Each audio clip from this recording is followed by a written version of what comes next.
토론의 준비를 시작하도록 하겠습니다. 다 앉으셨죠? 영상 보셨죠? 어떻습니까? 굉장히 뿌듯하고 이 토론회를 위해서 준비한 영상이니만큼 이 토론 영상에 나오신 분들도 나오실 거고 이 영상에 있던 내용들을 오늘 토론회로 진행을 하게 되어서 정말 벅찬 마음입니다. 이제 그럼 시작해 보도록 하겠습니다. 반갑습니다. 지금부터 부산지역 반려동물산업 종사자 노동 실태와 정책 방안 토론회를 진행하고자 합니다. 사회를 맡은 저는 부산노동원익센터 전략사업부장 김원영입니다. 반갑습니다. 저는 이 토론회가 굉장히 기대되었습니다. 1년 내내. 왜냐하면 저 또한 한 명의 반려인으로서 굉장히 관심이 많은 분야였기도 합니다. 좀 전에 영상 보셨죠? 그 영상이 보면서 이제 촬영을 하면서도 저희가 느꼈던 건데 이 직업의 종류가 굉장히 늘어가지만 사실 이 부분에 대한 노동 환경이나 사회적 인식이 굉장히 부족한 분야이지 않나. 그래서 좀 더 앞으로 발전 가능성이 있지 않을까 기대되는 분야이기도 합니다. 오늘은 반려동물 산업 종사자분들의 노동 실태와 그 방안에 대해서 얘기해보고자 합니다. 그런데 우선 일단 이 토론회를 주최하신 부산노동건익센터 센터장님의 토론회 의의와 인사 말씀으로 토론회 문을 열도록 하겠습니다. 박수로 맞아주십시오. 부산노동건익센터 센터장 박병수 센터장님이십니다. 네, 금방 소개받은 부산노동건익센터 센터장 역할하고 있습니다. 반갑습니다. 내일이면 마지막 날이다 그죠? 네. 그럼에도 불구하고 이렇게 토론회를 하게 됐습니다. 어쨌든 귀한 시간 내주셔서 이 자리에 참석해 주셔서 대단히 감사드립니다. 저희 센터는 취약계층 노동자들을 위한 사업을 진행을 하고 있습니다. 그래서 실제로 노동 현장에서 일어나는 많은 일들 그리고 그런 것들 중에서 이게 취약 노동자들을 위한 이런 사업들을 진행을 합니다. 지금 국가에서 그리고 지금 이제 사회적으로 보면 반려동물 관련해서는 굉장히 많은 관심을 가지고 있고 또 법제도 쪽으로도 많이 발전을 해가고 있는 게 사실입니다. 그럼에도 불구하고 현장에서 일하는 노동자들에 대한 이야기는 1도 없습니다. 그거 알고 계세요? 네.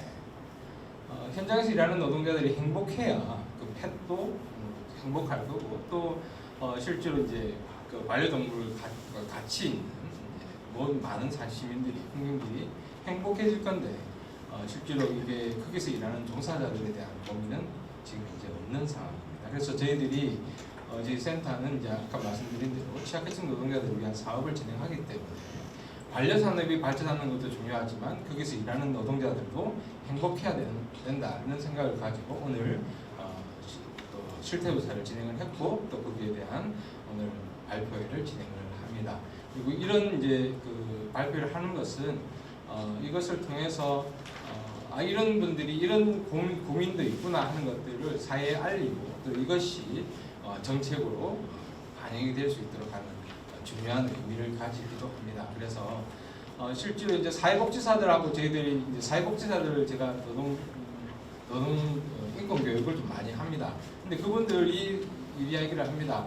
우리가 노동 3권을 다 지키면 실제로 클라이언트들 힘들어하시는 분들이 이게 피해가 가지 않을까 그런 고민들 때문에 제대로 된 자기들의 목소리를 내지 못해요. 마찬가지로 여러분들도 현장에서 일하는 종사자들이 자기 권리들을 생각하지 않으면 실제로는 이게 굉장히 낮은 임금 수준으로 그리고 천대받는 직업으로 남을 수밖에 없습니다. 그래서 여러분들이 스스로 목소리를 내는 것 굉장히 중요하고 또 그런 것들이 실제로 노동을 여러분들이 지금 막 이제 아까 영상에서도 나왔지만 우리가 이런 것 저런 것들을 포기하는 순간 여러분의 노동 환경들은 점점 나빠질 수밖에 없다. 그리고 지금 이게 반려동물 산업 관련해서는 플랫폼이나 이런 것들도 굉장히 많이 발전이 되고 있고 또 그쪽으로 이렇게 가다 보니까 실제로 노동자로서의 권리를 인정받기 어려운 부분들이 굉장히 많습니다. 그래서 지금 저희 센터는 일하는 부산 시민의 행복 추구 이렇게 슬로건을 잡고 있거든요. 일하는 부산 시민이라고 이야기하는 것은 왜 그렇게 했냐? 노동자나 근로자라고 표현하지 않고 행복한 부산 시민이라고 표현한 이유가 있습니다. 근로기준법에는 노동자로 한정되어 있는 부분들이 있습니다. 여기에는 플랫폼이나 특수고용 노동자들은 포함되지 않아요. 그래서 여러분들이 만약에 플랫폼으로 넘어가 있으면 노동자로 인정받기 어렵다 이렇게 보는 겁니다. 그러면 많은 권리들이 다 권리를 주장할 수 없는 부분들이 있어요. 그래서 그런 것들에 대한 고민들을 서로 많이 해요. 앞으로는 여러분들이 진정한 권리를 찾을 수 있고 또 제대로 된 노동의 대가를 받을 수 있는 그런 현장을 만들어가는데 노동보행센터가 최선의 노력을 다하도록 하겠습니다. 오늘 귀한 말씀 많이 해주시고 저희들이 듣고 또 앞으로 정책에 반영할 수 있도록 노력하도록 하겠습니다. 고맙습니다. 센터장님께서 저희 센터가 왜 이 실태 조사를 했는지 의의와 함께 많은 얘기를 해주신 것 같습니다. 다시 한번 박수 부탁드립니다. 자, 그럼 이제 본 순서로 들어가겠습니다. 센터에서는 지속 가능한 노동 정책을 위한 정책 발굴 및 노동 권익 보호를 위한 연구를 부산시 객관적 실태 조사를 바탕으로 업종별 또는 직종별 맞춤형 노동 정책을 재현하고자 노동 정책 연구를 진행하고 있었습니다. 올해는 이미용 종사자 및 반려동물 산업 종사자 실태 조사를 실시하게 되었고요. 오늘은 반려동물 산업 종사자 실태 조사를 진행하였고 굉장히 종류도 많고 또 그 범위도 다양하지만 실제 설문을 뿌려서 받을 수 있는 플랫폼이 아니라 일일이 발로 뛰는 실태 조사를 진행한다는 점을 말씀드리면서 오랜 시간 공을 들여서 진행한 만큼 도움이 되는 정책 방안들이 나오기를 오늘 굉장히 기대해 봅니다. 먼저 오늘 참석해 주신 분들의 소개 후 토론회를 진행하도록 하겠습니다. 오늘 주제를 발표하실 부산노동권익센터 연구위원이신 전필려 연구위원님이십니다. 박수 부탁드립니다. 그리고 또 토론자 두 분을 초대했습니다. 아까 보여드린 영상의 주인공들이십니다. 먼저 한국반려동물문화식품연구소 소장이자 부산경상대학교 반려동물학과 교수님이신 나병욱 님이십니다. 박수 부탁드립니다. 네, 다음 토론자분은 한국동물보건사협회 부산 경남 지부장님이시자 계명문화대 반려동물보건학과 겸임교수로 계신 남세정님이십니다. 저는 사실 이 영상을 찍으면서 매너워터에 대해 처음 알게 되었어요. 그래서 제가 반려인인데 그런 점을 전혀 몰랐거든요. 그래서 이렇게 조금씩 알게 되고 변화해가는 게 우리 인식 개선의 첫걸음이지 않을까 생각을 하면서 오늘 먼저 전필려 연구위원님의 부산지역 반려동물 산업 종사자 노동 실태와 정책 방안의 연구 발표를 먼저 들어보시도록 하겠습니다. 전필려 연구위원님 박수로 맞아주시기 바랍니다. 네, 반갑습니다. 오늘 주제 발표를 하게 된 부산노동권익센터 전필려라고 합니다. 이렇게 추운 날씨에도 많이 와주셔서 일단 감사드리고 저희가 반려동물 산업 종사자 이런 표현도 반려동물이라는 게 처음에는 펫 산업 이렇게 출발했었거든요. 그러니까 펫은 애완, 장난감 이런 개념으로 저희가 이제 대하는 개념이라는 것을 이제 조금씩 알게 되고 그러면서 펫보다는 반려동물이라는 게 지금 현실적으로나 또 상황적으로 더 맞다 이렇게 해서 반려산업 그렇게 또 바꾸는 과정도 있었습니다. 그만큼 이 개념 자체도 그렇게 오래되거나 이제 일반화된 그렇게 되기는 조금 더 있어야 되는 상황이라는 생각도 들면서 우리가 또 모르는 것도 많고 또 개선해야 될 부분도 많고 이런 지점에 있다는 생각을 하면서 이제 발표에 들어가도록 하겠습니다. 기본적인 내용은 서론부터 해서 반려동물 현황 그리고 반려동물 산업 정책에 대한 간략한 내용이 있고요.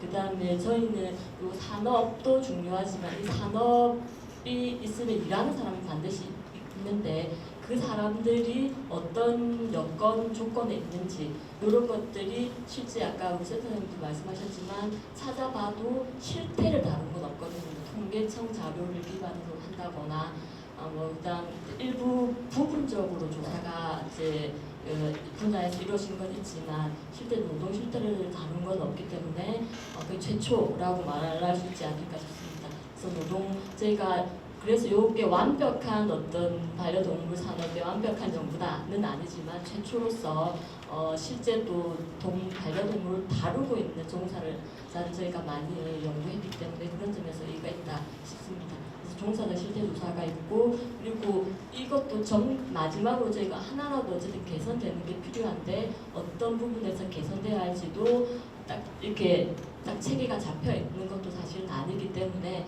여러 방면에서 제기하고 또 필요한 것부터 개선될 수 있도록 하는 그런 차원에서 정책 내용을 생각해 보았습니다. 반려동물 이제 처음에 반려동물이라고 했을 때 이 개념 자체는 저희가 뭐 익숙하기도 하지만 또 약간 이제 그렇게 친숙하지도 않을 수도 있습니다. 애완동물 이렇게 펫 이렇게 더 친숙할 수 있는데 반려동물이라는 이 용어를 처음으로 제안한 시점이 1983년 그리고 이 용어를 우리가 공식적으로 한국에서 사용되는 거는 2007년 정도 됐습니다. 그리고 이제 아직도 펫과 반려가 이렇게 섞여서 혼용되고 있는데 그래서 이제 펫팸종 그러니까 반려동물을 기르는 가구를 반려가구라고 표현하기도 하지만 펫팸족 이렇게 표현하기도 하고 그런 용어도 등장하기도 하고 그다음에 여전히 그 산업 쪽에서는 펫코노미 이렇게 되기도 합니다. 그래서 어쨌든 우리는 용어를 쓴다면 반려동물, 반려가구, 반려인, 반려산업 뭐 이런 식으로 이제 일단 용어부터 정립해가는 게 맞지 싶습니다. 그래서 어쨌든 이런 상황이고 펫코노미 같은 경우는 여러분들 이제 언론이나 이런 데서 굉장히 많이 이제 나오는 것 중에 하나가 계모차, 유모차보다 많이 팔린 계모차라든가 뭐 수백만 원짜리 반려견집 이렇게 산업적으로 굉장히 이렇게 주목을 받게 하는 언론적으로에서는 이런 게 있지만 어쨌든 전반적으로 뭐 호텔, 펫택시, 장려까지 펫보험까지 많이 출시되고 있는 상황입니다. 이런 것들이 막 이렇게 산업적으로 어쨌든 주목을 받고 있는데 전망이 굉장히 이렇게 좋은 쪽으로 나중에 우리 그 토론자분의 말씀도 들을 수 있겠지만 이런 분위기는 있는데 실제 우리가 어떤지 그곳에서 일하는 사람들 어떤지에 대한 거는 여전히 연구가 필요하다라고 생각이 듭니다. 정부 농식품부에서는 이제 요 그 반려산업을 좀 주목을 해서 추진 계획도 세우고 특히 부산 같은 경우는 반려동물 친화도시라고 해가지고 굉장히 관심 많이 가지고 있습니다. 조례도 만들고 그 조례에 입각해서 기본 계획도 세우고 육성하겠다는 그것도 있고 자원도 투입하고 있고 이러한 상황이 중에 있다는 것도 우리가 이제 주목을 할 수 있습니다. 그래서 그런데 문제는 종사자에 대한 어떤 지원이라든가 뭐 이런 거는 없다고 이런 건 없다라는 걸 다시 한번 말씀드릴 수 있겠습니다. 그래서 1인 가구가 증가하고 고령화되고 반려 가구도 증가하고 있고 이렇게 주목을 받고 있는 상황인데 그곳에서 일하는 사람에 대한 관심이나 연구가 없다. 그래서 본 연구는 그런 차원에서 반려동물 관련 산업 종사자들의 노동 조건과 특히 안전 문제도 중요한 주제가 되고 있어서 그런 실태를 살펴보고 정책 방안을 마련해보고자 합니다. 기존의 연구들을 제가 한번 살펴봤는데 그 반려동물 연관 산업 이렇게 표현이 됩니다. 반려동물 산업 사실 뭐 통계청 자료나 이런 데도 산업으로 분류돼가지고 이렇게 나오진 않거든요. 그래서 연관 산업이라고 해서 동물보호법에는 8종이 있고 8종에 포함되지 않은 종류도 많아요. 동물병원 같은 경우 포함되지도 않고 이렇게 되어 있는 상황인 시점인데 2020년대 거의 가까이 와서 연구들도 진행이 되고 있는 상황이거든요. 그래서 어쨌든 이런 연구들을 보면은 두 번째 전승훈 연구 같은 경우가 이제 사업체 연구이긴 한데 통계청 자료를 기반으로 사료업, 수리업, 소매업, 장비업 이런 한정된 연구이긴 한데 분야이긴 한데 그 연구 결과에서는 1인 사업체가 굉장히 많은 걸로 나오고 연봉도 3천만 원 미만 전임금으로 나오고 이제 일하는 날짜는 많고 그런 결과들이 나오고 근속 연수는 짧고 근속 연수가 짧다는 것은 불안정하다는 거겠죠. 이제 일하는 기간이 짧다는 거는 그런 연구들이 있었고요. 그 다음에 이제 반려동물 종사자의 직무 스트레스에 관한 연구 이것이 이제 동물 학대 경험으로 이어지는 연구. 그 다음에 동물병원 종사자 동물병원에서 특히 동물들을 많이 케어하고 이렇게 이제 잡고 해야 되는 그런 부분이 많기 때문에 그 관련된 직업성 알레르기 연구 그다음에 직무 미용사 또 반려동물 같은 경우 이제 미용을 해줘야 되는 건강이나 요런 차원에서 해줘야 되기 때문에 직무 스트레스, 고용 불안이 이직에 미치는 영향 이런 연구들이 있었고요. 또 동물병원 종사자의 안전, 방사선 관련해서 이런 문제가 굉장히 심각하게 나오는 피폭 문제도 제기하는 연구가 있었습니다. 이런 연구를 저희가 이제 좀 주목을 하면서 여기서는 이제 다루지 않거나 못한 노동 조건에 대한 연구를 저희가 해보려고 합니다. 설문조사는 저희가 이제 수소문을 엄청나게 했지만 단체나 조직이 없었고 동물보건사 협회가 하나 있었는데 그쪽을 통해서 좀 협조 부탁드렸고 면접에 참여하신 분들을 통해서 이렇게 또 이제 스노우 볼링식으로 이렇게 계속해서 했었고 그래서 또 그거는 너무 또 뭐 한 3분의 1도 안 차가지고 저희가 직접 이제 구글 지도를 통해서 찾아서 발로 뛰어서 겨우 이제 최소 100분은 해야 안 되겠나 해서 100분을 만들었습니다. 그래서 임금이나 노동 조건 등의 근로 조건, 그 다음에 신체 고충, 스트레스 만족도, 개선 방안 등 다양한 질문들을 했고요. 면접 조사에는 총 12회를 했는데 역시 관련자들을 통해서 기본적인 상황들을 듣고 여러 가지 조사를 실시하게 됐습니다. 이제 현황을 기본적으로 좀 보시면은 반려가구, 조금 전에 말한 반려동물을 키우는 이제 가구는 반려가구라고 표현할 수 있는데 대략 여러 조사마다 조금씩 차이는 있긴 한데 25% 내외가 나왔습니다. 그래서 한 4가구 중에 1가구 정도가 키우는 그 반려가구라고 볼 수 있지 않나 라고 보이고요. 물론 조사에 따라 이제 다르게 나오기 때문에 이것이 꼭 맞아, 이것도 또 아닙니다. 반려동물 수, 반려가구 수 이런 것들이 정확하게 딱 나오지도 않고 인구총조사에서는 2020년부터 이제 반려 양육 가구를 조사를 했었거든요. 그래서 이렇게 추세를 정확하게 또 말하기도 어려운 상황이긴 합니다. 어쨌든 전반적으로 이렇게 정도가 나오고 있는 현재 상황이라고 할 수 있겠습니다. 그리고 서울, 경기가 주로 중심이 되고 있고 부산이 대략 2023년 기준으로 한 35만, 그것도 한 4% 정도 되더라고요. 그래서 어쨌든 이 정도 상황이다라는 현황을 알 수 있고요. 그럼 가구는 요만큼 되는데 산업 현황은 어떠냐라고 봤을 때 요거는 이제 8종, 그러니까 동물보호법에서 지정한 그 동물 관련 산업의 그 현황이라고 보실 수 있습니다. 제 8개가 뭐냐면 장묘, 판매업, 수입업, 생산업, 전시업, 위탁관리업, 미용업, 운송업 이렇게 되는데요. 그 제일 위에 있는 파란색이 미용업입니다. 미용업이 가장 막 2023년에 조금 줄긴 했지만 전반적으로 늘어나는 추세에 있다가 그 다음에 미용업이 많고 그 다음이 두 번째가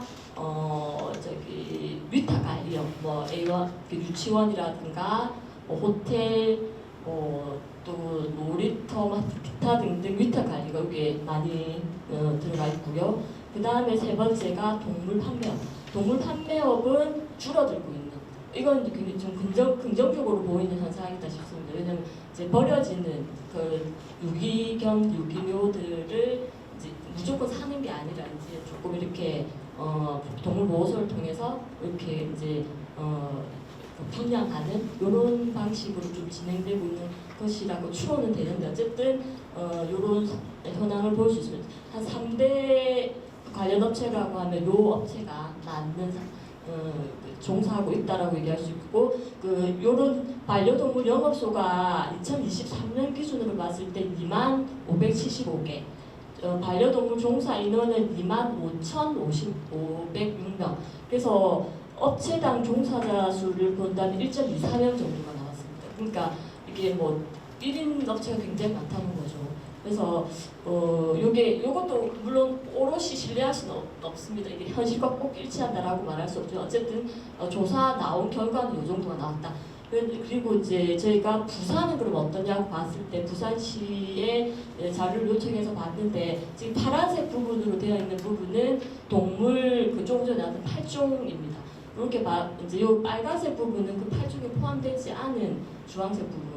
동물병원, 동물약국, 사료, 제조업은 포함되지 않아요. 그곳에. 그래서 어쨌든 요 이렇게 볼 때 좀 유의해서 보셔야 된다는 거고, 저희가 부산시를 봤을 때 11종이 이제 조사가 되었는데 2,900여 개가 되었고요. 요 분류를 봤을 때 좀 많은 업체는 동물약국, 동물미용, 위탁관리, 동물병원 이런 데가 좀 많이 있다고 볼 수 있겠습니다. 저희 조사에서는 미리 말씀드리자면 동물미용, 위탁관리, 동물병원 이런 데가 좀 많이 이제 조사가 되었는데 요 조사된 그 종사는 반려동물을 그만큼 많이 접하는 종사자라고 할 수 있습니다. 약국이 많지만 사실 약국에서는 그렇게 많이 접하지 않거든요. 그러니까 약을 사가는 곳이기 때문에 어쨌든 이런 현황이 있다는 것을 말씀드릴 수가 있고요. 정책은 이제 동물보호법이 있습니다. 1991년에 제정이 되었는데 요거는 반려동물을 보호하자. 유기했을 때 어떻게 또 학대했을 때 얼마 이런 거고, 그 다음에 반려동물이 이렇게 위해를 가할 수도 있으니까 물거나 이렇게 했을 때 이제 그 보호자에게 가는 이런 벌금, 과태료 이런 것들이 있습니다. 이런 동물보호법에 의해서 법이 있고, 그 다음에 부산시 같은 경우는 조례가 있는데 부산시는 그 반려동물 아까 친화도시 요건 또 있지만 굉장히 이제 주목해서 좀 관심을 가지고 적극적으로 추진하고 있는 정책 중에 하나라고 할 수 있는데 조례가 있습니다. 동물 보호복지조례도 있고 관련 산업 육성조례도 있고 요걸 토대로 5년마다 반려동물 관련 산업에 대한 기본 계획을 수립해야 됩니다. 그리고 아까 보았듯이 이제 지원도 하고 있고 이런 실태 조사도 관련 산업 실태 조사를 해야 된다. 뭐 창업 지원한다 이렇게 되어 있는데 반려동물 종사자에 대한 지원은 없다는 겁니다. 그래서 그런 데 대한 지원도 필요하다는 것을 미리 말씀드릴 수 있겠습니다. 이런 이제 현황을 기초로 이제 저희 조사 결과를 말씀드리겠습니다. 조사 100명을 조사를 했고요. 제가 반대로 여성이 79고 남성이 21입니다. 여성이 좀 많이 종사하고 있는 걸로 조사가 되었고 20대가 굉장히 많아 한 절반 가까이 30대가 뭐 많고 그래서 평균 연령이 31.7세. 그다음에 여기 종사 직종을 봤을 때 앞서 말씀드렸지만 동물병원 수의사 외에 동물병원, 동물보건사, 테크니션 이런 분들이 많이 참여를 했었고 애견 미용, 위탁 관리 이렇게 가지고 많이 나온 그런 상황입니다. 사업자 규모는 저희가 1인 자영업 2인에서 5인 미만, 5인 이상 했을 때 5인 미만이 60%가 넘었고요. 고용 형태는 사업주, 정규직, 비정규직 했을 때 사업주도 꽤 많이 있지만 저희는 이제 그러니까 실제 일을 하는 분들이 중요했기 때문에 정규직 그리고 비정규직이 더 많이 조사된 그런 특징을 볼 수 있습니다. 그다음에 반려동물 관련해서 일을 하게 된 배경이 뭐냐라고 물었을 때 동물이 좋아서라는 게 가장 많았습니다. 물론 이해할 수 있는데 그렇다고 해서 저희가 동물이 좋아서 이걸 취미로 한다 이렇게 보면 안 됩니다. 그러니까 여기 경제 활동을 위해서는 사실 7%밖에 안 되는데 그러면은 기본적으로 일을 한다는 거는 이 일을 하면서 경제 활동을 하는 거잖아요. 그래서 이렇게 경제 활동을 위해서 이렇게 낮게 했다고 이 돈벌이로 생각하지 않는다. 이게 아니라 그만큼 이제 동물에 대한 관심에서 비롯되었는데 경제 활동을 약간 이제 노동을 하면서 뭐 손해를 보거나 열정 페이가 나타날 수도 있다는 그런 것들을 좀 생각하게 하는 그런 지표가 아닌가 싶습니다. 그래서 이제 면접 조사에서도 돈을 벌고 싶고 싶은 욕심은 없었지만 이걸 하면서 이제 좀 수익을 내고 싶다. 이 정도 그렇다고 해서 돈을 안 벌고 싶은 건 아니잖아요. 돈이 없어도 된다 이것도 아니고 그런 배경이 있었고 이제 또 자기가 직접 이렇게 하고 싶은 방향이 있는데 이렇게 지시할 수 없어서 내가 하게 되었다. 이런 상황들이 있었습니다. 그렇기 때문에 어쨌든 이제 동물을 좋아서 하고 싶어서 이런 관심에서 비롯되기 때문에 애정이 있고 희생, 헌신 이런 것들이 노동에 많이 깔려 있다. 그래서 이제 막 물림하고 이런 것도 나중에 보면 나오겠지만 엄청 많이 일어나고 있거든요.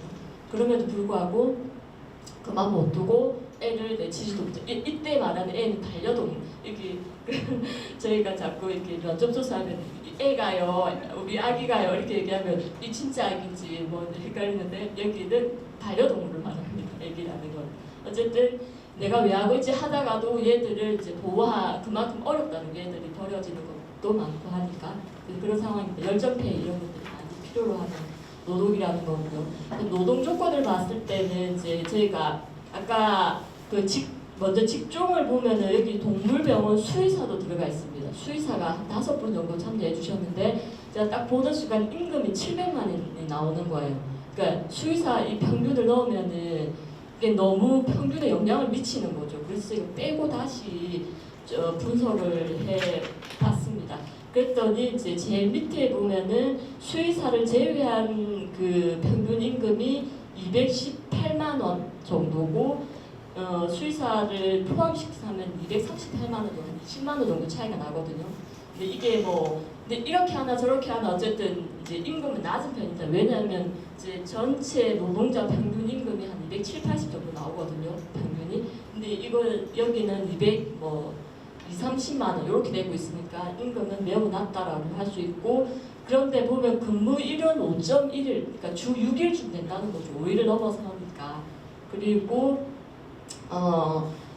근속 연수 총 경력은 빈대 비해서 근속 연수가 절반도 안 되는 그런 상황들이 이 조사 결과에 나옵니다. 그리고 또 하나 여기서 볼 거는 사업장 규모에서 1인 자영업자 중간 월 평균 소득이 307만 원으로 나오거든요. 우리가 자영업자 어렵다고 얘기했잖아요. 그런데 그 밑에 칸에 5인 미만을 보면은 199만 6천 원이 나옵니다. 이거는 최저임금에도 못 미치는 금액이거든요. 옆에 주 근무일은 또 5.1일이나 됩니다.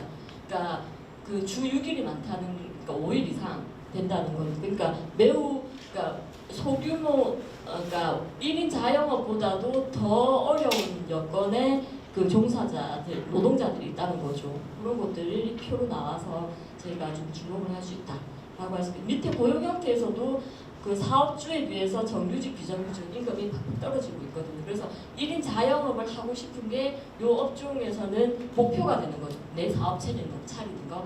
근데 그 사업체를 차리더라도 뭐 잘 된다는 보장은 없어요. 근데 어쨌든 그런 게 이제 이 조사에서는 더 어렵다는 것을 얘기해 주고 있습니다. 최저임금은 그러니까 최저임금을 받고 있느냐 전체 봤을 때 14%가 받지 못한다.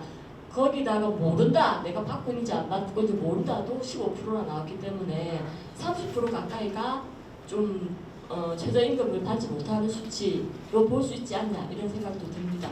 그 다음에 이렇게 약간 이상한 게 자영업자가 26%나 나왔거든요. 최저임금을 받지 못한다는. 근데 아까 자영업자가 한 307만 원 나왔다는 게 이게 편차가 크지 않나 이런 생각. 잘 되는 데는 되고 못 되는 데는 폐업 위기에 있고 이런 상황이지 않을까 생각이 듭니다. 그래서 그리고 이제 경력이 쌓여도 최저임금, 3년이 되어도 최저임금, 5년이 되어도 최저임금. 그렇기 때문에 그것이 퇴사율로 또 이직으로 나타나게 됩니다. 근로계약서는 작성하고 있냐? 작성하지 않는다. 11% 임금명세서 이건 다 받아야 되거든요. 그러니까 작성해서 교부를 받아야 됩니다. 근데 임금명세서 받은 적 없다 중간에가 28.8%입니다. 이런 것들을 혹시 다 알고 계시리라 생각하지만 계약서 꼭 쓰시고 임금명세서 써서 이게 이제 증거가 될 수 있도록 하고 그런 상황이라는 것들은 요거보다 물론 더 어려운 상황도 있지만 이런 상황이라는 걸 알 수 있습니다. 사회보험도 지금 여러분들이 이제 쭉 고령화가 되었으니까 노년도 갑자기 50대 준비하는데 이거 안 되잖아요. 젊었을 때부터 해야 되는데 요 건강보험을 제끼더라도 국민연금, 고용보험 뭐 이런 3세까지 했을 때 한 절반 정도 평균 나오는 그래서 사회보장 수준이 미약하다. 업무 중에 다쳤던 경험은 얼마나 되느냐 한 57% 정도가 나왔습니다. 그럼에도 불구하고 치료는 어떻게 하느냐 이렇게 본인이 모두 치료한다 28%가 가장 많았고 저 그때 치료받지 않는다도 28%가 나왔습니다. 적당히 많이 넘어갔다는 거 제가 그냥 뭐 아무렇지도 않은 건 아니겠지만 그냥 뭐 넘어가요 이런 얘기를 많이 들었거든요. 그러니까 물리는 다 맞아고 생각한다 이런 식의. 그렇기 때문에 이제 또 그 보호자가 원래 해준다고 되어 있는데도 미안해요 이렇게 넘어가는 경우도 많고 그런 상황들도 보충이 컸고요. 조금 전에 57%에서 이제 어떤 사고가 가장 많이 나타나느냐 물림이 가장 많았다. 82쪽 한 10명에 8명 이 정도 넘게 나오는 거죠. 그다음에 알러지 피부병도 많이 나오는 걸로 위장병 식사 문제, 미용 같은 경우는 그런 일들이 많이 있었습니다. 그러니까 물림도 얼굴에 물리고 이러면 굉장히 큰 타격이 있는데 그런 일도 있고. 그 다음에 제가 이 설문조사를 설계를 할 때는 없었는데 면접조사하면서 굉장히 좀 충격받은 게 방사선 노출돼서 일어나는 피폭 문제였습니다. 그래서 이 동물병원에 가면은 이 친구들 동물을 이제 잡아줘야만 그 엑스레이든 CT든 찍을 수 있는데 손이 다 노출된다고 합니다. 그러니까 한두 번 끝나는 게 아니라 하루에 뭐 수십 차례 하면은 이 문제가 굉장히 어려울 수 있다. 조사가 필요한 그 지점이 아닐까 싶습니다. 젊은 여성들이 굉장히 많이 일하고 있기 때문에 이후 어떤 문제가 또 나타날 수 있을지까지도 이제 좀 충분한 조사가 필요한 부분이 아닌가 싶습니다. 그 다음에 스트레스도 굉장히 컸는데요. 그러니까 뭐 일을 하면 스트레스는 다 있긴 있겠지만 기본적으로 여기는 심한 스트레스가 굉장히 높았고 불안이나 불면도 이 수치면 꽤 높은 편이거든요.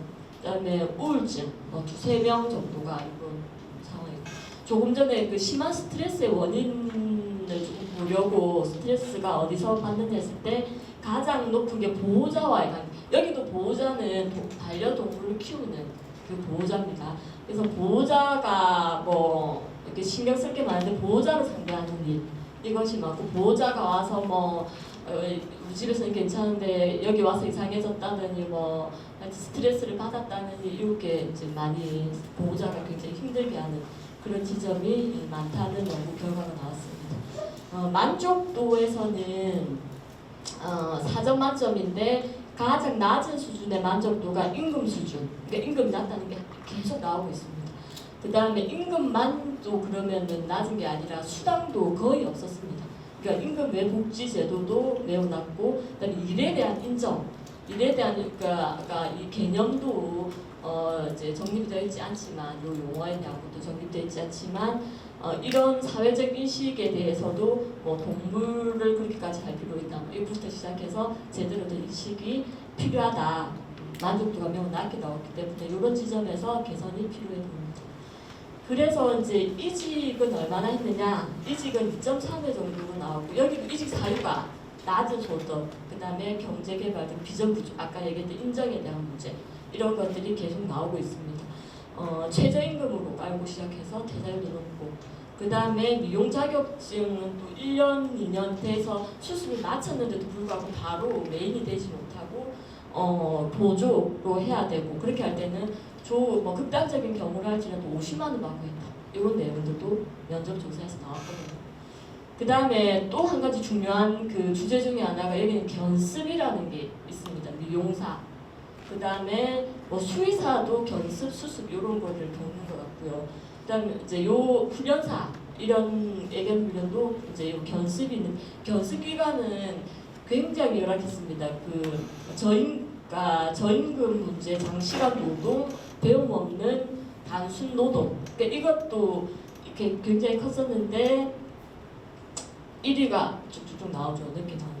그러니까 낮은 임금도 이제 굉장히 문제지만 50만 원 준다, 어떤 데는 뭐 100만 원 준다, 어떤 데는 80만 원 준다, 뭐 편차는 있었지만 굉장히 낮게 준다. 원래 계약서도 써야 되는데 계약서도 안 쓴다.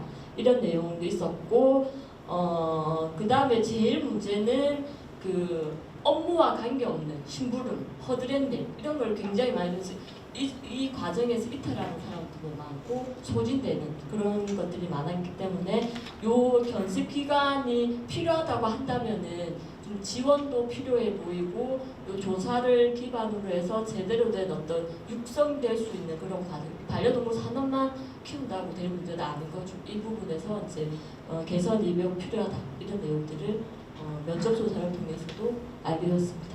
그 다음에 고충, 이 업에 종사하면서 가장 큰 고충은 또 낮은 소득이 가장 높게 나왔습니다. 소득이 계속 나온다는 거는 굉장히 큰 문제라는 거를 또 제기하지 않을 수 없고, 그다음에 사고 및 감염, 앞서서 이제 물림 사고 이런 얘기도 있었지만 병원 같은 경우는 피폭 문제 이런 것도 굉장히 크게 제기되고 있고, 그 다음에 이제 보호자 갑질, 이 반려동물 종사자는 이 동물도 케어해야 되고 노동을 해야 되지만 그 보호자가 나오는 갑질이 굉장히 컸기 때문에 그 무릎 꿇으라, 여러분 감정노동자 보면 무릎 꿇고 하는 거 많은데 여기서도 아까 제가 넘겼지만 무릎 꿇어라 뭐 이런 얘기도 이제 또 홈페이지 게시판에 올리겠다 이런 것들도 올려가지고 실제로 문제가 되기도 하고 그런 일들이 많이 있었더라고요.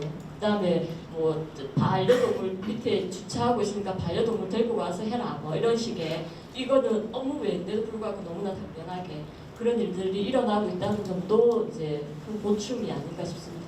고충은 굉장히 많은 걸로 나옵니다. 네네.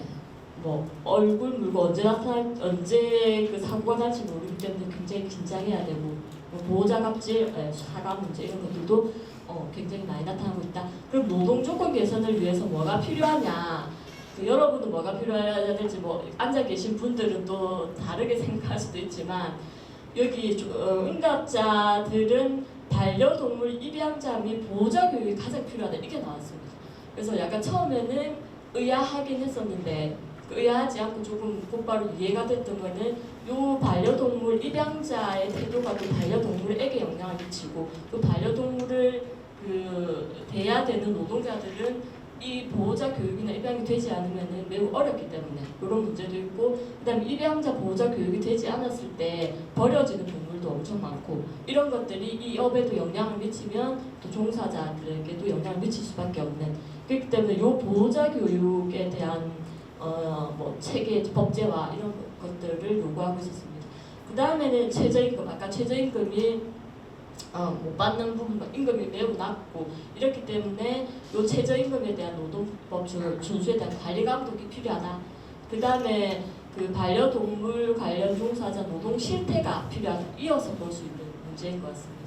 그 다음에 네 번째가 그 견습 내용이 나왔습니다. 꽤 상위권에 와 있는 거죠. 아까 다 이렇게 종사한 몇 프로, 절반 이상 정도가 견습 경험이 있다고 했는데 그럼에도 불구하고 여기서는 네 번째로 나왔다는 게 겨우 매우 필요한 부분이 아닌가 그런 생각이 듭니다.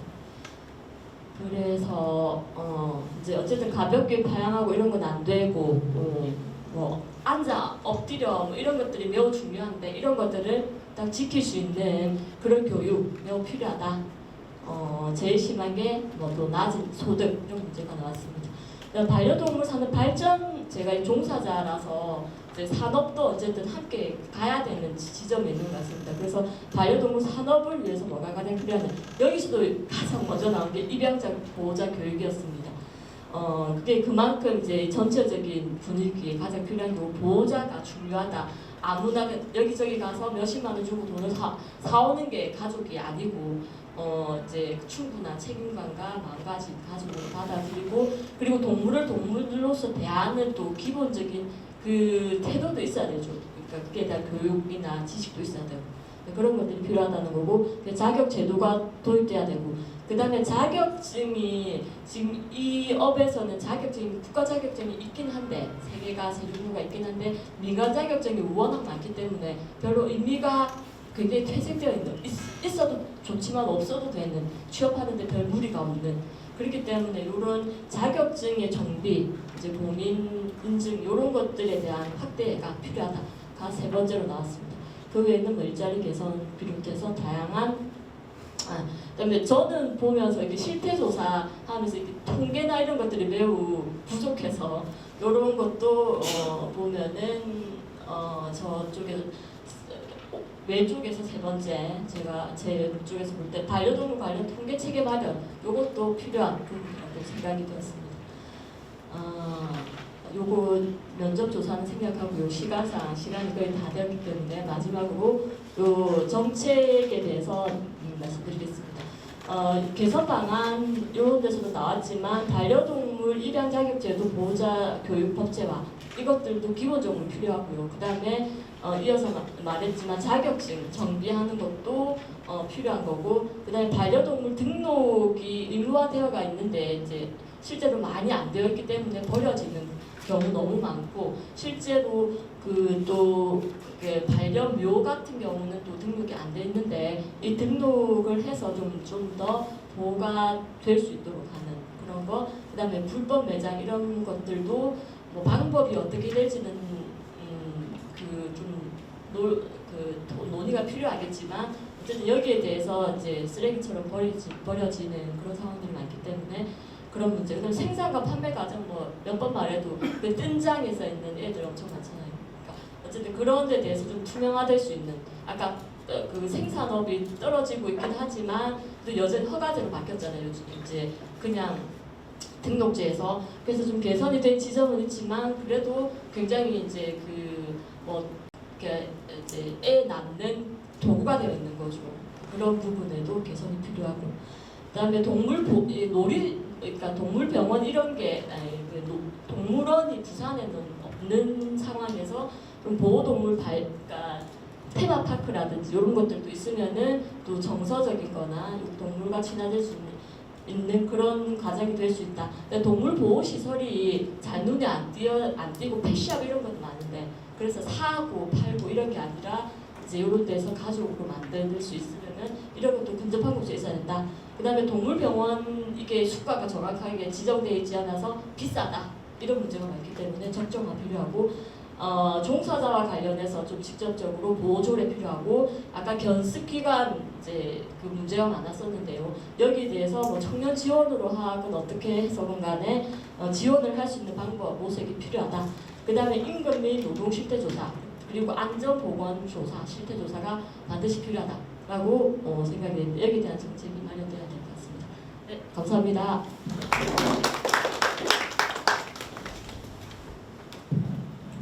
역시 발로 뛰는 연구자이신 우리 전필려 연구자님의 얘기를 들으셨는데 굉장히 의미 있는 결과들이 많이 나왔습니다. 실제로 굉장히 조사하면서 힘드셨고 일일이 찾아가서 부탁을 해야 되는 그런 입장이었기 때문에 한 땀 한 땀 정말 만들어낸 연구자라는 거 말씀드리면서 박수 한번 부탁드립니다. 수고하셨습니다. 다음은 토론자 두 분이 계신데 잠시 5분 쉬었다가 할까요? 아니면 바로 진행할까요? 근데 그대로 진행이 되겠습니까? 예, 그럼 그대로 진행하는 걸로 하겠습니다. 아까 연구자님께서 얘기해 주셨던 내용 중에서 보호자에 대한 교육에 대한 부분들이 굉장히 얘기가 많이 나왔습니다. 엊그제 제가 보육교사 실태조사를 했었는데요. 거기서도 보호자의 교육이 굉장히 중요하다고 나왔는데 역시 사람이 가장 문제인 것 같습니다. 저희들 인식 개선이 빨리 되어서 좋은 사회가 오길 바라면서 이번에는 한국반려동물문화사회품연구소의 나병욱 소장님께서 직접 얘기해 주실 텐데요. 아까 영상에서도 보셨죠. 반려인으로서의 어떤 매너를 가져야 됐을지 저한테도 좋은 안내를 해주셨고요. 실제 저희가 진구 자원봉사센터와 업무 협약을 하고 있는데 거기에서 클린하게 또 사업도 같이 하고 계시더라고요. 역시 또 이 부산의 아주 유명한 반려동물학과 교수님이신 것 같습니다. 오늘 토론 부분은 지금 실제 우리가 필요한 내용들을 가장 근접하게 얘기해 주실 게 아닌가 생각되면서 마이크를 넘기도록 하겠습니다. 박수로 맞아 주십시오.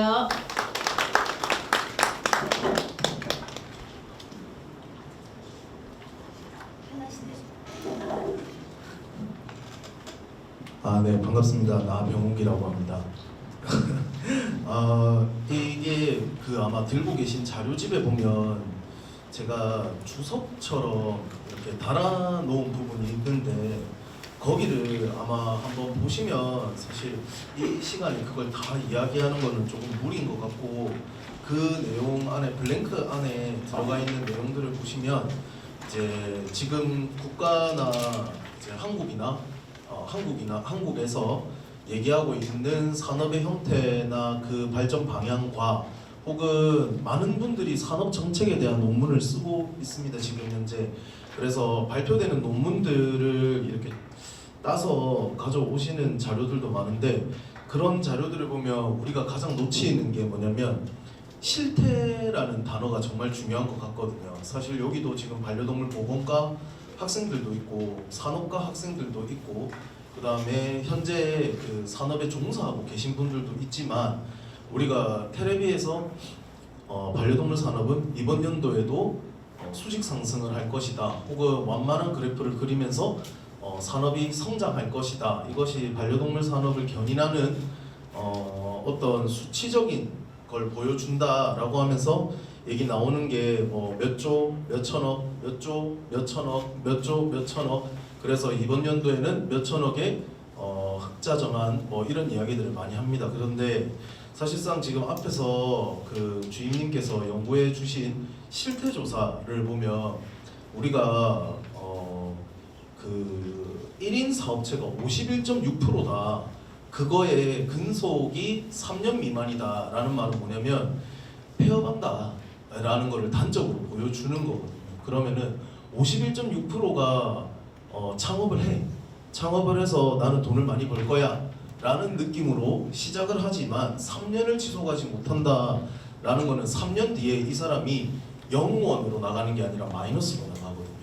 그럼 마이너스로 나가게 되면 이 사람이 경제를 기반을 하고 있어서 수익성을 올렸던 것과 지금 현재 이 사람이 마이너스로 나가버리면 반려동물 산업은 마이너스로 끝나버리는 건데 왜 계속 몇 조, 몇 천억 이런 이야기가 나오냐라고 하면 이 산업 형성을 할 때 보면 가장 큰 기업들 지금 여기 계신 분들이 아마 오늘 집에 가셔서 제 이야기가 진짜인가 확인을 해보시면 아마 나올 건데 우리가 펫 브랜드라고 하는 건 모르는 업체들이 너무 많아요. 펫 브랜드 생소한 업체들이 너무 많은데 풀무원 아시죠? CJ 제일제당 아시죠? GS 리테일 아시죠? 이런 유명한 애들 정관장, 풀무원, 뭐 하림 이런 친구들이 이름을 바꿔서 펫 산업에 다 들어와 있어요.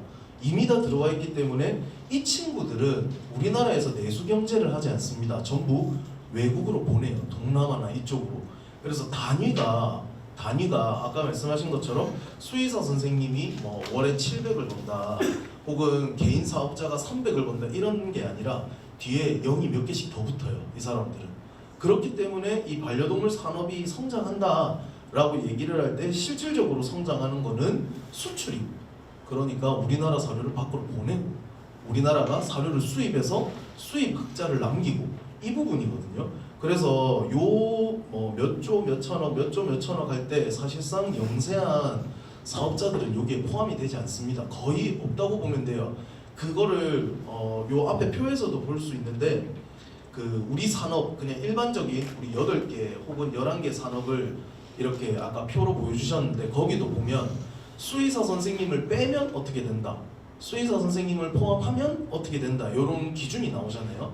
그래서 이 산업을 그 측정을 할 때 실제 사료 회사들 대기업을 빼면 어떻게 된다 이런 것들 있죠. 이런 것들을 기준으로 보면 사실 정말 작거든요. 파이가 정말 작은 파이를 가지고 자영업자는 점점 늘어나요.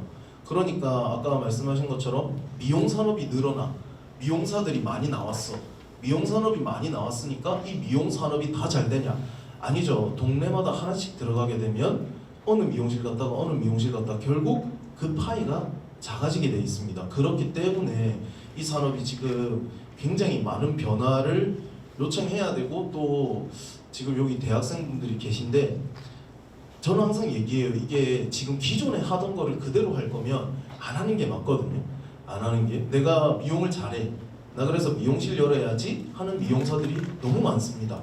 그럼 그 미용사들 다 어떻게 경쟁을 하느냐? 어떻게 변해왔는지 보시면 돼요. 예전에는 동물병원에 보면 병원에서 진료만 했었습니다. 지금 어떻죠? 지금은 보면 일단 식품은 기본으로 깔고 갑니다. 그 다음에 호텔링도 해요. 병원에서. 근데 심지어 지금 분양하는 수의사 선생님들도 많습니다. 그리고 이제 유치원도 운영하고 있죠. 병원에서. 그렇게 되면 그렇게 되면 결국은 이분들도 수의사분들도 수익을 위해서 이렇게 변화해 왔다라고 보시면 되거든요. 그래서 우리 일반적인 이제 업체를 운영하시는 분들도 굉장히 많은 변화를 해야 우리 이제 지속 가능한 사업이 연속성을 가질 수가 있다라고 저는 지금 계속 이야기를 하고 있고, 이 노동권이라는 게 저도 사실은 여기 이제 동물학대 방지 협회에 이제 간사님도 와 계신데 우리가 동물권은 이야기를 많이 했던 부분인데 우리가 노동권이라고 하는 게 뭐냐 뭐 어려운 게 아니더라고요. 능력과 의욕을 가진 사람이 사회적으로 근로할 수 있는 기회를 주는 것. 지금 우리 부산에 6개 대학이 있고 내년에 2개의 대학이 더 나올 거예요. 그리고 내후년에 또 대학이 나오겠죠. 대학이 늘어나면 인프라 구성이 된다라고 해서 아까 요 앞에 표에 있는 이제 부산시 5개년 기본계획에도 보면 전문 인력 향상이 적혀져 있습니다. 매년 부산시에서 회의할 때 들어가서 그 얘기를 해요. 요번에도 뭐 박형준 시장님하고 그 얘기를 했었고, 근데 여기서 원하는 거는 인력 양성 교육 기관을 만들겠다까지거든요. 그럼 이제 거기서 나오는 학생들은 어디로 가느냐, 그 고급 인력들, 그거를 해결하는 게 바로 노동권, 그러니까 근로할 기회를 줄 수가 있어야 되는데 나오면 전부 창업을 해요. 전부 창업을 하니까 사실상 이 굴레가 계속 똑같이 반복해서 일어나는 거죠. 51%가 창업하고 3년 뒤에 다 없고, 또 51%가 창업하고 3년 뒤에 다 없고, 그러다 보면 아마 이 산업은 그냥 자영업자의 무덤 혹은 1인 사업자의 무덤 이런 식으로 표현이 나중에 바뀔 것 같다라는 불안감 때문에 이제 이런 이야기를 많이 하는데, 저는 이 산업이 조금 복합적으로 융합해야 된다라는 생각을 많이 하거든요. 그러니까 반려동물만 생각하면 앞으로 미래는 거의 없고, 보호자도 상대해야 되지만 반려견, 반려묘들을 사회적인 어떤 이슈를 붙여가지고 성장시킬 수 있는 것이 필요한데, 제가 저 혼자 그냥 생각했던 거는 사회복지거든요. 여기 이 책에 이 조사의 첫 번째 페이지를 보시면 연구 배경과 목적이 있어요. 여기 연구 배경과 목적을 보시면 반려동물의 산업을 이끄는 키워드 2개가 나오거든요. 1인 가구 증가, 고령화. 이거 우리 굉장히 많이 듣는 말이에요. 1인 가구 증가, 고령화. 이거 뉴스에서 반려동물 쪽 말고 똑같이 이야기하는 쪽이 있습니다. 사회복지거든요. 사회복지. 사회가 취약계층이 늘어나고 노인 인구가 늘어나면서 1인 가구가 증가하고, 이것이 나중에 우리가 여러 가지 연금제도, 그 다음에 사회 기반을 흔들게 될 것이다 라는 우려를 요거로 똑같이 하고 있어요. 그러면은 요거 때문에 성장한 반려동물과 요거 때문에 위험한 우리 국가가 만난다면 분명히 2가지가 시너지가 일어날 수 있다라고 해서 저 같은 경우는 이게 맞다는 얘기가 아니라, 저 같은 경우는 지금 사회복지랑 아까도 이제 말씀을 해주셨는데 친구 자원봉사센터 뭐 이런 자원봉사자들, 그 다음에 지금 산업에 이제 전문 인력으로 양성된 반려동물 보건 산업과 전문가들, 이 학생들과 사회복지가 합쳐지면 이 산업에 또 다른 카테고리를 열 수 있지 않을까라고 이제 생각을 해서 저는 이제 그쪽으로 계속 정책이나 뭐 이런 산업 발전 방향을 이야기를 하고 있는 뭐 그런 상황입니다. 그래서 우리 반려동물 산업이 얼마 안 됐어요. 그 여기 오신 이제 남세정 교수님께서 적어주신 글 나중에 보시면 2019년에 보건사 자격증이 국가 자격증이 됐거든요. 같은 연도에 어떤 게 있었냐면 2019년도에 부산에서 뭐가 없어졌을까요? 구포 게시장이 없어졌어요. 2017년부터 진행되는 사업이 2019년 완전히 없어졌거든요. 그러니까 구포 게시장 없어진 게 2019년이고 보건사 자격증이 국가 자격증이 된 게 2019년이면 끽해야 5년 된 거예요 지금. 근데 우리 반려동물 산업은 급성장을 했거든요. 산업 분야를 총망라하고 무분별하게 막 올라갔어요. 그러면 당연히 빈틈이 많을 수밖에 없습니다. 거기에 희생되는 게 이번 이제 주임님이 조사하셨던 이런 노동권 거기서 소모되어 가고 있는 친구들, 그 다음에 안정되지 못한 산업이기 때문에 아 내가 이렇게 해야 되겠구나라고 생각하고 계속 할 수밖에 없는 입장들, 그래서 이런 것들이 조금 정리가 되면 앞으로 더 좋지 않을까라고 생각을 합니다. 제가 요거는 큰 틀을 이야기 드린 건데 안에 제가 마치 혼자 이야기하는 것처럼 이렇게 써놓은 거를 이제 주임님께서 블랭크 처리하셔가지고 잘 정리를 해주셨습니다. 그래서 이 시간에 다 말씀드릴 수는 없지만 이런 내용을 마치 제가 이 연구 자료를 따지듯이 적어놨다, 혹은 이걸 반박하려고 적어놨다라고 보시지 마시고 요 수치에 대해서 아 이렇게 해석을 하면은 이게 그렇게 무진장 성장을 하고 우리가 지금 안일하게 아 산업은 성장하니까 대학생들을 더 많이 키워내야지, 그렇게 해서 대학생들이 나왔을 때 1인 자영업자가 되게 만들어야지 라고 하는 지금의 실태를 조금씩 풀어놓은 거니까 나중에 한번 읽어보시면 이 자료에 대해서 반박하고 있네 라고 생각하지 마시고 이렇게도 볼 수 있구나 라고 이제 봐주시면 아마 새롭게 조금 방향성을 보실 수 있지 않을까 싶습니다. 저는 여기까지 하겠습니다. 네, 감사합니다. 자, 우선 좋은 말씀 해주신 교수님께 박수 한번 부탁드리겠습니다. 실제 반려산업의 현실적인 문제랑 이 사업의 발전이 어떻게 변해갈지, 그리고 우리의 미래는 어떻게 될지에 대한 고민이 많이 담겨 있었던 것 같습니다. 그리고 또 말씀해 주신 것 중에서 동물 학대와 노동 환경의 균형 있는 발전이 우리가 앞으로 좀 더 필요하지 않을까 하는 생각도 들었습니다. 저희 교수님께서 우연히 알고 봤더니 저도 사회복지과인데 사회복지과 선배님이시더라고요. 그래서 앞으로 이 사회복지와 자원봉사와 반려동물 이런 부분들에 대해서 고민하시면서 가끔 연락을 해주셨으면 감사하겠습니다. 좋은 말씀 너무 감사드리고요. 다음은 실제로 우리가 고민하고 있는 우리 이 반려동물 산업의 이 노동자들이 어떻게 근로환경이 개선되어야 될지 고민이 굉장히 많으시고, 실제 저희가 영상 촬영할 때도 봤는데 이 동물에 대한 애정으로 가득 찬 분이셨습니다. 실제로 보면서 저렇게까지 할 수 있구나, 그리고 동물들을 너무 유연하게 다루시고 너무 또 애정에 참 눈빛으로 보는 걸 보면서 참 반려인으로서 약간 조금 부끄럽다는 생각도 들었습니다. 한국동물보건사협회 부산 경남 지부장님이시고 계명문화대 반려동물보건학과 겸임교수이신 남세정님의 반려동물 의료산업 성장의 숨은 조력자, 동물보건사를 위한 근로환경 개선 방안에 대한 토론을 들어보도록 하겠습니다. 박수로 맞아주시기 바랍니다. 네, 안녕하세요. 저는 소개받은 남세정입니다. 저는 지금 현재 국가 자격증을 가지고 근무를 하고 있는 동물보건사이기도 하고요. 또 대학에서 학생들을 가르치고 있기도 합니다. 제가 약 15년 정도 동물병원 업종에 종사를 하고 있는 사람으로서 이런 연구가 이루어지고 또 이런 자리에 초대받아서 함께 할 수 있다는 것이 굉장히 기쁘고 영광스럽게 생각을 합니다.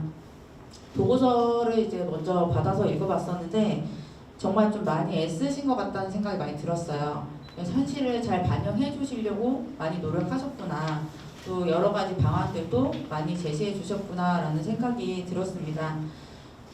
저는 이 반려동물 산업 중에서도 특히 동물병원이라는 곳에서 계속 근무를 해왔기 때문에 지난 10여 년간 동물병원 안에서 일어나는 변화를 직접 체험해왔습니다. 처음에 제가 근무할 때는 2000년대 초반이었는데 반려동물, 반려인 이런 단어는 정말 거의 생소하게 쓰지도 거의 않았던 것 같고요. 근데 이제는 저도 반려인이기도 하고 또 너무 가족처럼 반려동물을 함께 하시는 분들이 너무나 많아졌고, 동물병원만 해도 병원의 규모나 진료 수준이라든지 보호자분들의 요구 이런 것들이 굉장히 더 고급화되고 다양해졌다는 것을 알 수가 있습니다. 이렇게 좀 동물병원이라는 분야는 굉장히 빠르게 성장을 하고 또 변화를 했는데, 사실 좀 제 직업은 이제야 조금씩 변화를 하고 있는 것 같다는 생각이 들어요. 앞서 또 언급을 해주셨는데 2019년도가 돼서야 제 직업의 명칭이 생겼습니다. 동물보건사라는 공식 이제 명칭이 생겼고 국가 자격증은 2022년도에 첫 시행이 되어서 제가 이 국가에서 인정을 받는 동물보건사라는 이름을 가지기까지 10년이 넘는 시간이 걸렸습니다. 물론 저도 변화하긴 했습니다. 처음에는 아주 간단한 진료 보조 일을 했었고 지금은 동물 재활을 전문으로 하고 있는 동물보건사로 성장을 했지만 그래도 자격증 전과 후를 비교했을 때 사실 나 이제 국가 자격증 가진 사람이야 라는 그 자부심 말고 솔직하게 크게 달라진 점은 좀 없는 게 현실입니다. 보고서에 보면은 산업 성장을 위해서 근로자들의 업무 만족도 그리고 안전을 보장하는 것이 필요하다고 하셨는데 저는 특히 이 부분에 굉장히 이제 공감을 하고 있습니다. 그래서 그 내용에 좀 보태서 제가 생각하는 물론 반려동물 산업이 굉장히 크고 다양하지만 특히 제가 계속 몸담아왔던 동물보건사 업종에 대해서 좀 몇 가지 의견을 더 말씀을 드리고 싶습니다.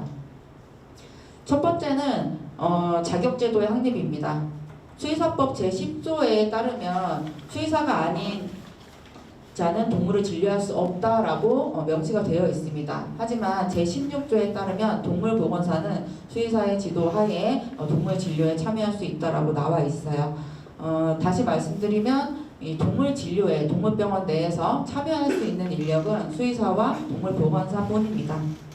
하지만 이 현실은 그렇지가 않아서 누구나 쉽게 동물병원에 취업을 할 수가 있습니다. 실제로 동물병원 현장에 가보시면 관련 교육을 전혀 받지 않거나 자격증이 없는 분들이 많이 근무를 하고 있습니다. 또 동물병원의 입장에서도 동물보건사를 반드시 채용해야 하는 의무사항도 없고요. 그에 따른 어떠한 제재도 현재는 없습니다. 결국에 제가 열심히 노력해서 딴 이 국가 자격증은 사실상 유명무실한 셈입니다. 이렇게 제대로 교육조차 받은 적이 없고 자격조차 없는 분들이 동물병원에서 근무를 하게 되면 저는 개인적으로 이렇게 생각을 합니다. 거기에 진료를 받는 반려동물들의 안전을 보장받을 수가 없고요. 또 근무하시는 분조차도 그거에 관련된 교육을 받으신 적이 없기 때문에 그 종사자분들의 안전도 보장할 수가 없는 사건 사고들이 발생할 수밖에 없습니다. 그래서 저는 이 국가자격증 제도가 생긴 만큼 제도를 확립해서 국가자격증을 가진 분들을 채용할 수 있도록 의무화한다면 결국에 이것은 동물복지를 실현하는 것과 다르지 않다라고 생각을 합니다. 또 그 보고서에서도 말씀을 하셔서 채용 의무화에 대해서 얘기를 하셨는데 저는 무엇보다 이 사안을 좀 빨리 시행을 하면 좋겠다고 생각이 듭니다. 또 두 번째는 소득이랑 관련된 부분인데요. 앞서도 계속 이제 임금이 낮다 이런 말들을 굉장히 많이 언급해 오셨는데 저도 이제 그랬던 사람으로서 보면 이제 동물병원 현장에서 근로기준법을 잘 지키고 있는지 혹은 연차 사용이라든지 연차 수당 이런 부분에 대해서 잘 지급이 되는지 이런 것들을 조금 더 면밀하게 조사할 필요가 있다고 생각을 합니다. 특히 동물병원은 대부분 자영업이거나 소규모 업장들이 많기 때문에 실제로 노동 강도라든지 근무 시간에 비해서 계속적으로 임금이 낮다든지 휴일 보장조차 되지 않고 이런 근로기준법의 사각지대에 놓인 분들이 굉장히 많다고 알고 있습니다.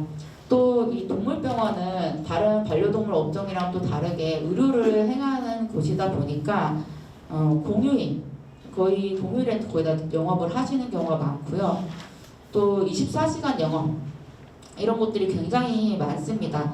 그러니까 결국에는 종사자분들은 야간 근무라든지 휴일 근무, 명절도 물론이고요, 추가 근무 이런 것들 굉장히 많이 하시는데 실제 현장에서 이제 포괄임금제라고 해서 이것들을 모두 포함하여 낮게 임금을 책정하거나 그에 따라서 적절한 보상이 잘 이루어지지 않는 현장들이 좀 굉장히 많이 있습니다. 제가 또 이제 협회에서 일을 하고 있다 보니까 현장에 있으신 분들, 저도 현장에 있지만 더 열악하거나 이제 1인 동물병원 이런 분들도 이제 많이 대화를 할 기회들이 많은데요. 물론 좋으신 원장님들, 정말 잘해주는 동물병원도 굉장히 많아요. 하지만 그 안에는 또 정말 명절에 몇 년 동안 한 번도 못 쉬어보신 분, 이제 사고로 당하셨는데 제대로 보상을 못 받으신 분들, 정말 다양한 분들이 있기 때문에 이런 부분들을 더 철저히 조사하고 관리 감독을 좀 강화해야 한다고 생각합니다. 또 이 동물보건사 이 직종의 특징 중에 하나는 아까 이제 창업도 말씀해 주셨는데 훈련이나 미용사들은 개인 사업체를 창업할 수가 있습니다. 하지만 동물보건사는 다릅니다. 동물보건사는 수의사가 아니기 때문에 동물병원을 창업할 수는 없습니다. 결국에 이 동물보건사는 어디선가든 종사자로서 노동자로서 일을 할 수밖에 없는 상황이기 때문에 더욱 관리 감독이 필요하다고 생각하고 적어도 일을 한 만큼은 충분히 보상으로 이루어져야 되지 않을까라는 생각이 듭니다. 더욱이 이제는 국가 자격이 생겼고 그 국가 자격을 취득하기 위한 노력과 시간이 필요한 직업이기 때문에 그에 따라서 임금이 적절하게 책정이 될 수 있어야 한다고 생각합니다. 세 번째로는 근로 환경에 대한 부분인데요. 아까 또 이제 실태 이런 부분을 말씀하셨는데 조금 더 이 근로 현장에 대한 실제 조사와 관리 감독이 강화되어야 된다고 생각을 합니다. 예로 방사성 발생 장치는 엑스레이라고 이제 많이 얘기를 하는데 요즘 동물병원에서 거의 다 보유를 하고 있습니다. 하지만 이 방사선 피폭을 방지할 수 있는 보호 기구는 동물병원에 1개나 2개 정도밖에 구비를 안 하는데요. 일반적으로 동물병원에서 방사선 촬영할 때 2명이 필요합니다. 그런데 만약에 큰 개가 와서 3명이 필요하다. 그럼 보호장구가 1명은 이제 없을 수 있는 상황이 오는 거죠. 이것은 이제 법령에 따르면은 이 보호장구에 대한 권장만 하고 있기 때문입니다. 이것 때문에 많은 분들이 실제로 안전에 대한 보장을 받지 못한 채로 피폭을 많이들 경험을 하고 있습니다. 실제로 저도 그런 경험들이 있었고 이런 안전과 관련된 부분은 법제화를 좀 더 해서 보호장구를 의무화하도록 몇 개까지 의무화해야 한다 이런 부분도 좀 더 구체적으로 좀 되어야 한다고 생각을 하고요. 그리고 그뿐만 아니라 그 이후에 근로감독 또 필요합니다. 지금은 방사선 관계 종사자들 교육 같은 경우에 관리자 1명만 1년에 1번 교육을 받으면 됩니다. 하지만 관리자분들보다 종사자분들이 저는 교육이 더 필요하다고 생각하고 그분들에 대한 관리 감독도 당연히 연계되어야 한다고 생각하는데 아직 그런 부분이 조금 미흡하지 않나 생각이 들고요. 또 하나 또 말씀드리고 싶은 것은 근로 환경을 개선하기 위해서 이런 부당한 근로 환경이라든지 부실 경영, 동물 학대 등 동물병원 내에서 일어날 수 있는 그런 불합리하거나 비윤리적인 일들을 고발할 수 있는 그런 안전한 창구가 필요하다고 생각을 합니다. 아무래도 종사자분들이다 보니 강력하게 이의를 제기하기가 또 힘들고 그렇다 보니 계속 이런 좋지 못한 악순환들이 반복이 될 수밖에 없어서 그런 창구가 있다면은 좀 적절하게 신고와 또 그에 따른 강력한 처벌과 개선이 이루어져야 된다고 생각을 합니다. 네 번째는 이제 세 번째랑 이어서 종사자분들에 대한 안전과 보호에 대한 부분인데요. 이런 법적인 근거가 마련될 뿐만 아니라 사회적으로 지원도 좀 필요하다고 생각을 하는데요. 특히 이제 동물병원은 이제 예쁘고 귀엽고 이런 친구들만 오는 게 아니고 이제 아픈 동물이 오는 곳이잖아요. 그렇다 보니까 이 아프고 고통스러운 상황의 동물들을 마주하다 보면은 훨씬 더 사고의 위험이 많이 있습니다. 특히나 이 동물병원 종사자들에 대해서 주기적인 건강검진 지원이라든지 파상풍 예방접종 지원 이런 건강관리를 지원하는 방안이 필요하다고 생각을 합니다.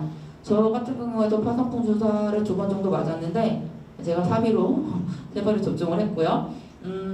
동물병원들 중에는 원장님이 이제 지원을 해서 맞았다 이런 곳들도 있기는 해요. 근데 결국에는 그것도 병원 원장님의 사비로 진행이 되었겠죠. 그래서 이 업종의 특성을 이해해서 좀 이런 부분에 지원을 하면은 너무 좋을 것 같고요. 또 인수공통 감염병 예방. 코로나 사태 때도 뭐 코로나가 동물에 옮기냐, 동물한테서 옮을 수 있냐, 뭐 이런 부분들 때문에 저도 실제로 근무 현장에서 조금 혼란이 많았었는데 이런 부분에 대한 것들도 사전에 이제 예방이나 대처를 할 수 있도록 좀 매뉴얼 등 같은 게 이제 좀 발간이 돼서 지급이 되거나 하면 좋을 것 같고요. 이 외에도 재난이라든지 또 반려동물 관련 사고, 뭐 예를 들어서 화재가 났을 때 어떻게 대처해서 가야 될지, 병원 안에 있는 동물들을 이제 버리고 갈 수는 없잖아요. 그러니까 이런 부분에 대해서도 좀 교육이 이루어져야 된다고 생각을 합니다. 또 이런 건강적인 측면뿐만 아니라 펜노스 상담, 심리적인 지원도 굉장히 많이 필요한데 그 보고서에 이제 보호자 상대에 대한 직무 스트레스에 대해서 말씀하셨는데 저는 개인적으로 이 동물병원에서는 보호자뿐만 아니고 이 아픈 동물을 상대하다 보니까 하루에도 여러 번 그런 이제 마지막 순간들을 함께 맞이해야 되는 일들이 많이 있습니다. 저도 이제 대형 동물병원 응급실에서 근무를 했을 때는 하루에 많게 3번, 4번씩 이제 심폐소생술을 시행하거나 실제로 그런 일을 계속 겪어왔었는데 그런 부분 때문에 일을 오래 하지 못하는 분들도 꽤 많이 계셨습니다. 그래서 이런 것들 때문에 오는 스트레스 또는 우울감 같은 것들을 좀 지원해 줄 수 있는 심리 상담이나 치료 같은 부분도 좀 고려를 해야 되는 부분이 아닐까 생각을 합니다. 좀 아까 동물이 좋아서 근무를 한다 이런 얘기를 하셨는데 진짜 좀 애정과 열정으로 일하시는 분들이 현장에 너무 많은데 그런 분들이 저는 개인적으로는 신체적으로도 또 정신적으로도 좀 더 건강하게 애정을 가지고 오랫동안 근무를 할 수 있는 그런 환경들이 마련이 되었으면 좋겠습니다. 5번째는 전문 교육의 필요성인데요. 특히 저는 반려동물 산업의 이제 2가지 관점이라고 그 보고서에서 말씀이 되어 있는데 이 동물 보호 그 다음에 산업적인 측면 이 2가지가 상호 보완되어야 한다라고 이제 언급되어 있는데 특히 동물병원에서는 이 2가지 가치가 늘 공존하고 있는 것 같습니다. 그뿐만 아니라 의료를 하다 보니까 사회적 보완 가치도 굉장히 높다고 볼 수 있는데요. 이것은 다시 말해서 그에 걸맞는 교육과 전문성이 필요하다는 것을 의미합니다. 서비스 분야뿐만 아니라 동물 복지, 수의학까지 다방면에서 충분하게 교육을 받을 수 있도록 그 기틀을 마련을 해야 되고요. 현장에 있는 종사자들도 교육받을 수 있는 기회를 충분히 주어야 한다고 생각을 합니다. 특히 이 동물 보호나 윤리에 대한 교육을 좀 필수로 이수를 하도록 하고 대학에서도 이제 이론 위주로 지금 많이 이제 시행이 되고 있고 또 대학도 앞서 교수님도 말씀하셨지만 급격하게 학과들이 많이 생기고 있다 보니 좀 미흡한 부분들이 많이 있는데 이제 실무 교육들을 좀 많이 강화를 하고 또 현장에 경험할 수 있도록 이런 부분을 적극 지원을 해서 동물병원이라든지 훈련소라든지 이런 산업체들과 좀 적극적으로 교류를 하면서 현장에 도움이 되는 진짜 필요한 인력들을 양성할 수 있도록 해야 한다고 생각을 합니다. 또 하나 말씀드리고 싶은 거는 이제 동물병원 산업, 동물병원 의료 수의업 뭐 이렇게 이런 말들로 불리는데 동물보건사는 여기 정말 뗄 수 없는 직군이기 때문에 함께 같이 성장하고 보완을 해야 될 수밖에 없습니다. 특히 이제 진료비에 대한 부분이 아까도 이제 나왔었는데요. 제 개인적으로는 동물병원 진료비 부분 같은 경우에는 제도적으로 보완해야 될 부분이 굉장히 많습니다. 일례로 이제 사람병원 같은 경우에는 병원 분류 체계가 법제화되어 있습니다. 대학병원 이런 식으로.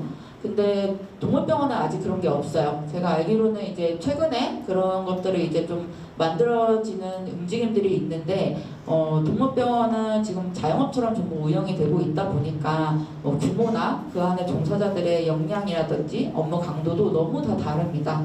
네, 이런 것들이 좀 사회적으로 제도적으로 좀 더 안정화된다라면 규모에 따라서 동물병원의 그런 성장에 따라서 각 종사자들의 업무라든지 처우 개선도 당연히 달라질 수밖에 없다고 생각을 합니다.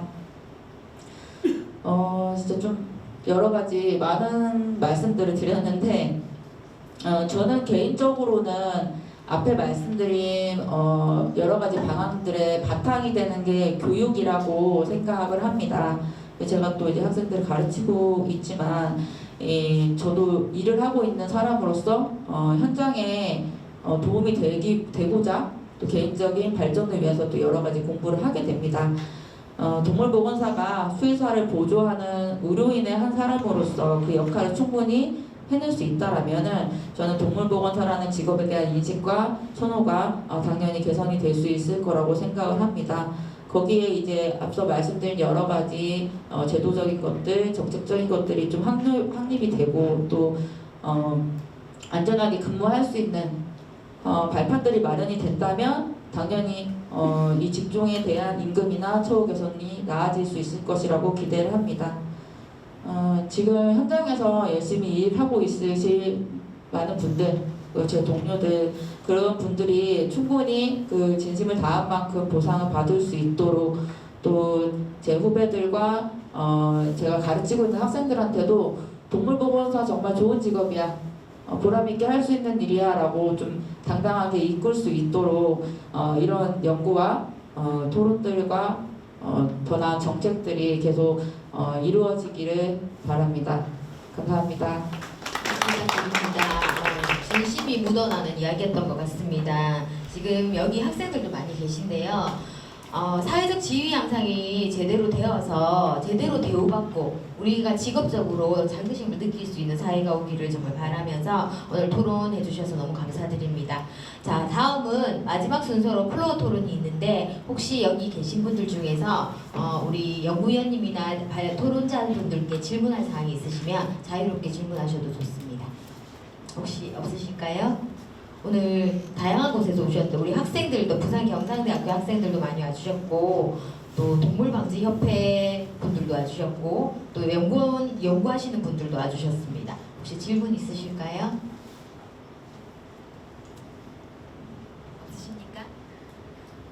없으시면 그럼 마지막으로 우리 연구위원님과 토론자분들 마지막 한마디씩 부탁드리겠습니다.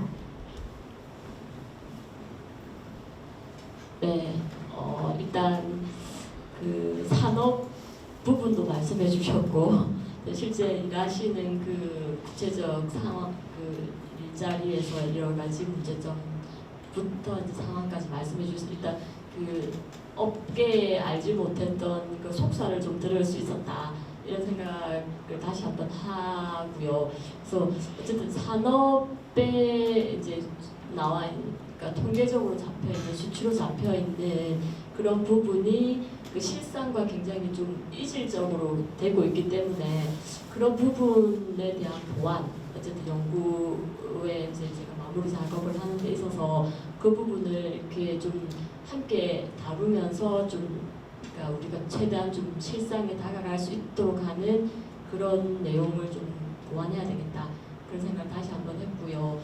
그 다음에 그 다시 한번 또 그 동물병원 중요한 동물병원이 그 반려동물 산업의 한 업종인데 그 부분만 다시 해야 될 만큼 또 심각한 문제들도 많이 있어서 그러니까 연구를 더 해야 되고 지금 이게 마무리가 아니라 좀 더 향후의 과제들 이런 것들도 많이 그 안게 되는 그런 자리인 것 같습니다. 그래도 어쨌든 그 많은 알지 못했던 부분을 다시 한번 또 확인해서 정리할 수 있는 그런 기회가 되어서 다시 한번 감사드립니다.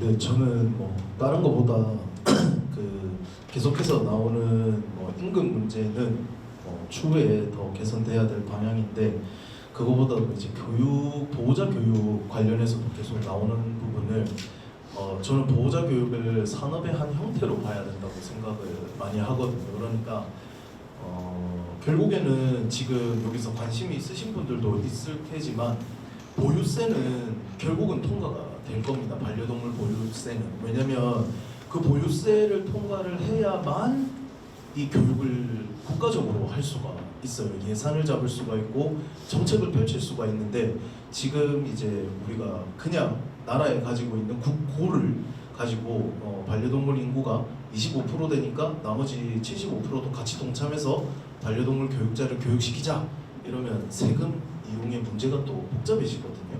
그래서 이건 나중 문제긴 한데 어쨌든 보유세는 어떤 형태로든 분명히 반려동물한테 부과가 되어질 것이고 그것이 진행되어야만 우리 보호자 교육을 조금 더 체계적으로 국가 차원에서 할 수가 있고, 안 그러면 지금 이제 대학에서 하든 아니면 이제 진로 교육에서 하는 이런 이제 소규모 단기적인 교육들밖에 진행이 안 되거든요. 그래서 보호자 교육에 관심이 많은 종사자분들이나 혹은 또 이제 사업체를 운영하시는 분들이 이런 것들을 조금 설파를 많이 하면 앞으로 우리나라에 큰 도움이 되지 않을까 싶습니다. 그리고 연말에 이렇게 자리에 초대해 주셔서 너무 감사합니다. 네, 저는 여기까지 하겠습니다.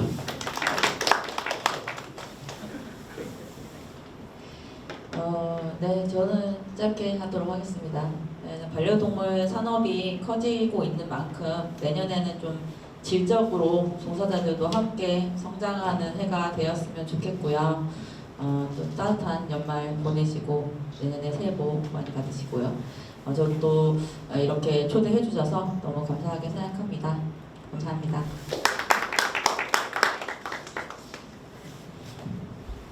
자, 그러면 저희 오늘 사실 이게 첫 발걸음이라고 생각됩니다. 반려동물 종사자의 실태 조사가 시작이 되면서 앞으로 더 많은 발전이 있을 거라고 생각하고, 거기에 오늘 오신 분들 계속 지속적으로 동참해 주셨으면 좋겠고, 오늘 이 토론회는 박수로 마무리하도록 하겠습니다. 수고하셨습니다. 자, 모두 나가지 마시고, 저희 토론회의 마지막은 항상